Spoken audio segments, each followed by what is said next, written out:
E hoje é sexta-feira, dia 24 de janeiro, e é ótimo contar com a sua presença aqui. Que bom que você está com a gente. Eu sou a Marina Seganfredo e juntos vamos mergulhar aqui, no nosso 14º episódio da nossa aguardada Review Jurídica Semanal. Gente, o programa de hoje está repleto de temas indispensáveis para quem vive o mundo do direito, trazendo análises práticas e informações essenciais para sua carreira ou estudos. Então, vamos lá, acomode-se, pegue um café, pegue um chá ou até mesmo o seu bloco de anotações, porque as discussões de hoje prometem enriquecer ainda mais aí o seu conhecimento jurídico. Vamos começar? Cliente alega desconhecer empréstimo e é condenado por má-fé. Um caso recente trouxe à tona a importância da boa-fé processual no judiciário. Um cliente ajuizou a ação alegando que empréstimos consignados estavam sendo descontados de sua pensão sem autorização. Ele pleitava a devolução em dobro dos valores e R$20 mil a título de danos morais. No entanto, o juiz entendeu que as evidências apresentadas pela instituição financeira demonstraram claramente a regularidade das operações e concluiu que o autor agiu de má-fé. A instituição financeira sustentou sua defesa com uma robusta documentação, contratos assinados, registros fotográficos, selfies e comprovantes de validação do cliente, desmontando a tese de desconhecimento dos empréstimos. Em contrapartida, o autor não apresentou elementos mínimos para embasar as suas alegações, como extratos bancários ou outros documentos comprobatórios. Diante disso, o processo foi julgado improcedente. Além de perder a ação, o cliente foi condenado a pagar uma multa de 1% sobre o valor da causa por litigância de má-fé, conforme previsto no artigo 81 do Código de Processo Civil, CPC. O caso teve um desdobramento ainda mais sério. O juiz determinou que a OAB da Bahia fosse acionada para apurar possíveis práticas abusivas ou predatórias do advogado que patrocinou a ação. Você sabia que a multa por litigância de má-fé pode atingir até 10% do valor da causa? Esse percentual previsto no CPC é aplicado em situações onde a conduta da parte demonstra má-fé, como alterar a verdade dos fatos, usar o processo para objetivos ilícitos ou resistir injustificadamente ao andamento do feito. Além da multa, o autor pode ser obrigado a indenizar a parte contrária pelos prejuízos causados e arcar com os honorários advocatícios e demais despesas processuais. No caso em questão, a multa foi de 1%, mas há precedentes no Brasil onde a penalidade ultrapassou o valor pleitado na ação, transformando a tentativa de lucro fácil em um prejuízo significativo. Exemplos como esse reforçam uma lição fundamental: o respeito ao sistema judicial é indispensável. Aventurar-se em demandas infundadas pode ser um verdadeiro tiro pela culatra. Vamos para a próxima. Vendedora demitida por capotar carro da empresa tem justa causa anulada pelo TRT4. Uma decisão do Tribunal Regional do Trabalho da 4ª Região, TRT4, anulou a demissão por justa causa de uma vendedora que capotou o carro da empresa durante o expediente. O caso trouxe à tona questões importantes sobre o ônus da prova e análise de contexto em casos de demissão motivada por condutas específicas. A funcionária alegou que o acidente ocorreu ao tentar desviar de um caminhão que invadiu a sua pista. O tribunal considerou a versão plausível e destacou falhas significativas na apuração interna feita pela empresa. Segundo o desembargador Marcelo Gonçalves de Oliveira, relator do caso, a aplicação da justa causa exige provas robustas e uma análise criteriosa das circunstâncias, o que não ocorreu nesse caso. A empresa alegou que a vendedora foi imprudente ao dirigir acima do limite de velocidade, justificando a demissão por justa causa. Contudo, o tribunal identificou uma série de fragilidades na posição patronal, como a ausência de histórico de punições, não havia registros de advertências ou condutas semelhantes por parte da vendedora. Investigação insuficiente. A empresa não realizou uma apuração detalhada do acidente, o que comprometeu a credibilidade das alegações. E desconhecimento do preposto. Durante o processo, o representante da empresa demonstrou desconhecimento sobre pontos importantes relacionados ao acidente. Esses fatores enfraqueceram a tese de justa causa, levando o tribunal a concluir que o aumento momentâneo da velocidade foi uma reação legítima diante de uma situação de risco iminente.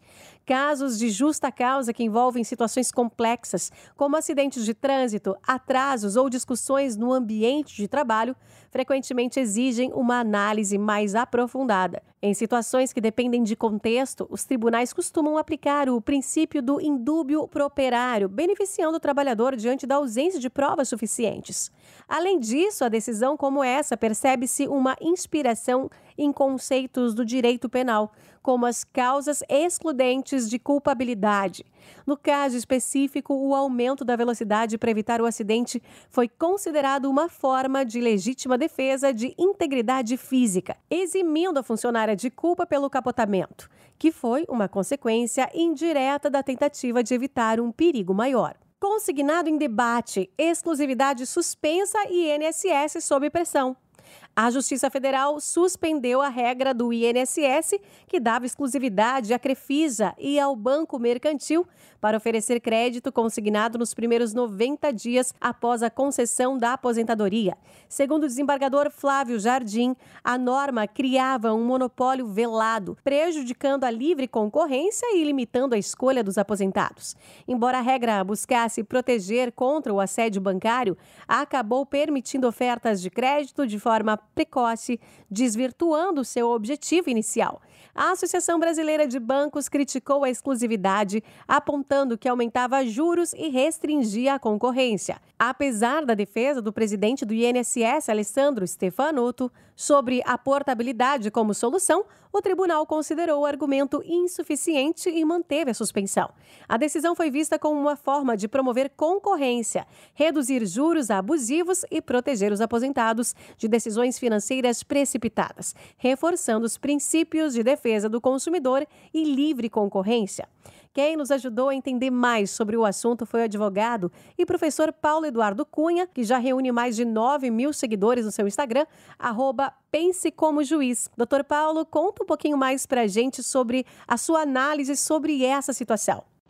A decisão do TRF1 é digna de todos os elogios. O que a gente precisa entender, antes de tudo, é que a Previdência Social pode licitar a administração da folha de pagamento para bancos privados. E isso, na verdade, é uma prática bem comum, principalmente em estados e municípios. A grosso modo, a Previdência vendeu o direito de gerir o pagamento de aposentadorias e pensões. E esse vendeu é entre aspas, porque sabemos, não é um contrato de direito privado. Mas esse tipo de procedimento precisa respeitar tanto os aposentados e pensionistas, que são consumidores em relação ao banco, quanto as demais instituições financeiras, que não participaram ou não venceram a licitação, a fim de evitar concorrência desleal. Enfim, a Previdência Social pode obrigar o aposentado pensionista a receber seu benefício num determinado banco? Pode, desde que ele também possa mudar de banco a qualquer tempo, sem ônus, porque somente assim se garante a liberdade de escolha prevista no artigo 6º, inciso 2 do CDC.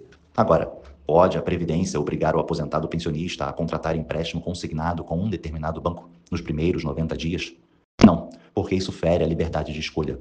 Pode ser que um outro banco, da preferência do consumidor, ofereça taxas de juros menores, por exemplo. Acho importante também destacar que esse tipo de restrição viola a livre concorrência estabelecida no artigo 170, inciso 4 da Constituição de 88, pois cria uma espécie de monopólio temporário, sem razoabilidade. A concorrência de várias empresas prestando o mesmo serviço beneficia o consumidor que, ao exercer seu direito de escolha, pode contratar aquele que mais lhe agrada. Promessa de $1 milhão. Justiça esclarece.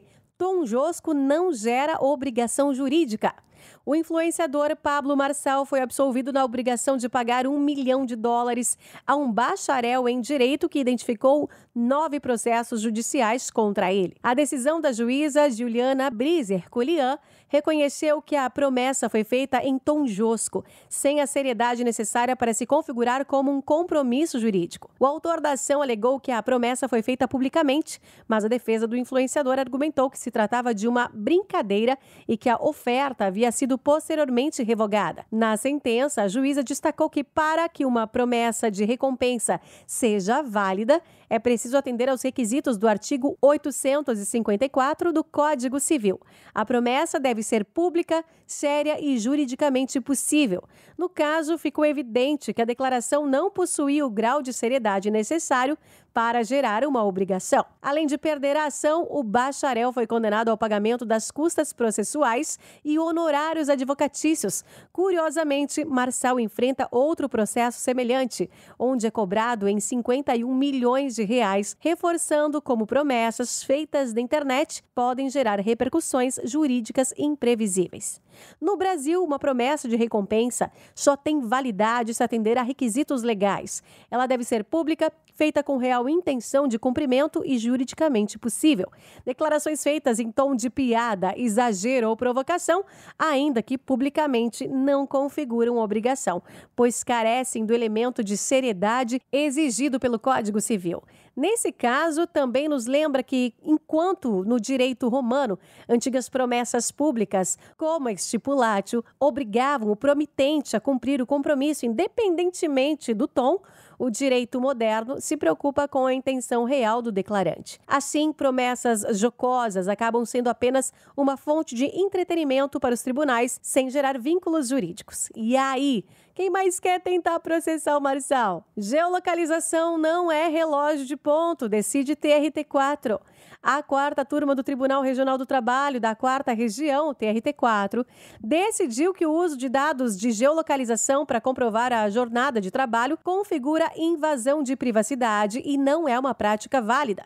No caso, uma empresa tentou cruzar os honorários do Vale Transporte da operadora de caixa com registros de ponto para justificar a jornada, mas os desembargadores rejeitaram a prática. A desembargadora Ana Luísa Reineck Cruz enfatizou que a Constituição Federal garante o direito à privacidade e cabe ao empregador apresentar registros de jornada adequados.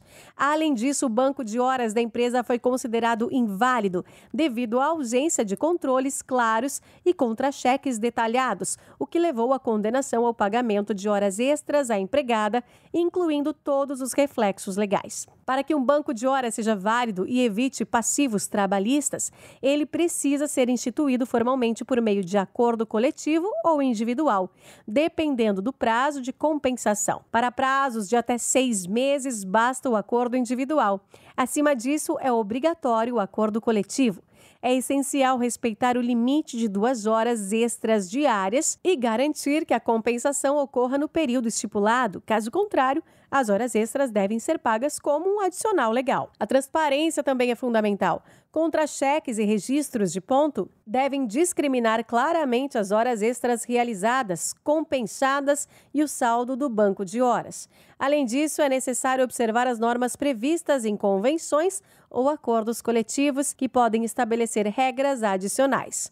O banco de horas deve refletir corretamente no cálculo de férias do 13º salário, FGTS e repouso semanal remunerado. Quando bem implementado, ele se torna uma ferramenta útil para empresas e empregados, minimizando riscos trabalhistas. Para os advogados e gestores, a atenção aos detalhes na criação e manutenção do banco de horas é essencial para evitar problemas futuros e garantir conformidade com a legislação. Gostou das notícias de hoje? Você teve alguma que chamou mais a sua atenção? Eu espero que o episódio de hoje tenha contribuído aí para enriquecer a sua rotina jurídica com informações e reflexões relevantes. Compartilhar conhecimento e debater temas essenciais com você é sempre gratificante demais pra gente. Então, na próxima semana, a gente está de volta com mais novidades, com mais análises sobre os principais assuntos do universo jurídico. Te espero na próxima sexta. Um bom fim de semana!